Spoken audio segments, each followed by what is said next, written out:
गरीब साध साध सब नेक हैं, आप अपनी ठोरे। जो सतलोक ले जावेंगे वो साधु कोई और।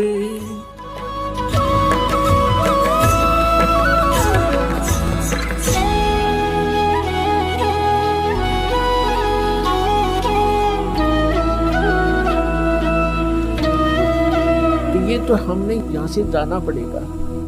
जब आप यहाँ शरीर छोड़कर जाओगे तो ऊपर जाकर के जहाँ भी आप देखोगे ये दास के रूप में वो कबीर परमेश्वर आपको खड़े दिखाई देंगे।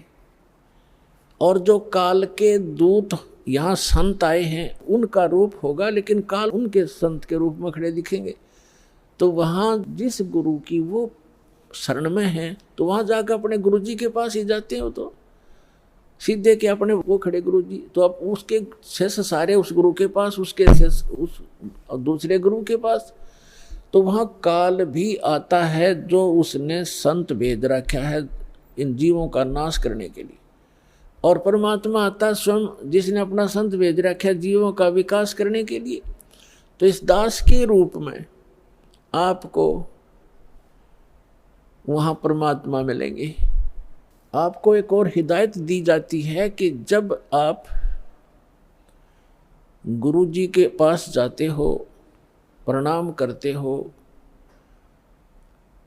तो उसमें एक अभ्यास बनाओ कि सतनाम का सुमन अवश्य करें। प्रथम नाम मिला है तो प्रथम का अवश्य करें। जैसे प्रणाम करते करते भी आप एक सांस का सेवन आसानी से कर सकते हो। और उससे क्या होगा, जैसे यहाँ तो आपका अभ्यास बना रहेगा, भक्ति तो करनी है, तो उससे क्या होगा, जैसे आप वहाँ जाओगे, एक तिरकुटी एक इंटरनेशनल एयरपोर्ट समझ लो तिरकुटी, जब वहाँ पहुँचोगे तो वहाँ आपको परमात्मा मिलेंगे इस दास के रूप में। और वहाँ काल भी धोखा देने के लिए इस दास का रूप बना सकता है।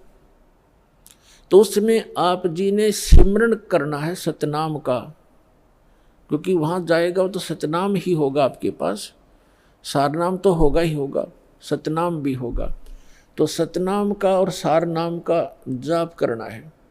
तो सतनाम का जाप करने मात्र से, और प्रथम मंत्र भी अगर प्राप्त है, इसमें प्रथम और लास्ट 2 मंत्र हैं इस 7 मंत्रों में, तो ये दोनों मंत्र भी गजब के मंत्र हैं। इनका भी जाप करने से क्या होगा, यदि सामने काल परमात्मा की बजाय स्वयं आकर के दास का रूप बनाकर खड़ा हो जाएगा, इस सिमरन से उसका तुरंत चेहरा बदल जाएगा, उसके ऊपर का आवरण हट जाएगा, उसकी वास्तविकता वो भूंडी शकल दिखाई देगी। फिर आप अपने आप दूर हो जाओगे, फिर इधर उधर देखोगे। अब थोड़ा सा एक प्रश्न सुनाते हैं आपको, क्योंकि सत्संग के अंदर बहुत से हिदायत देनी पड़ती है। तो ये सुमन करने से भी अगर शकल नहीं बदलती है तो आपके ओरिजिनल गुरुजी और ओरिजिनल गॉड है।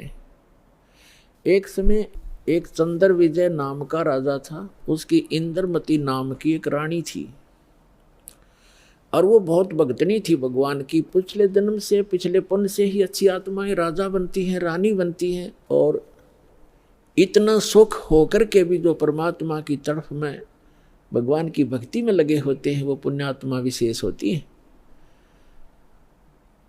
वो माई जो है उसने एक गुरु बना रखा था।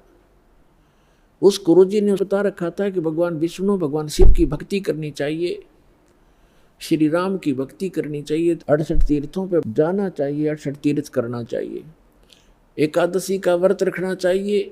अब जैसे एक नियम है, कहते हैं धन चाहे तो दान कर और मोक्ष चाहे भज राम। तो हमने यहाँ इस काल के लोक में रहना है तो धन भी चाहिएगा और राम भी प्राप्त करना है, तो हमने दान भी करना है।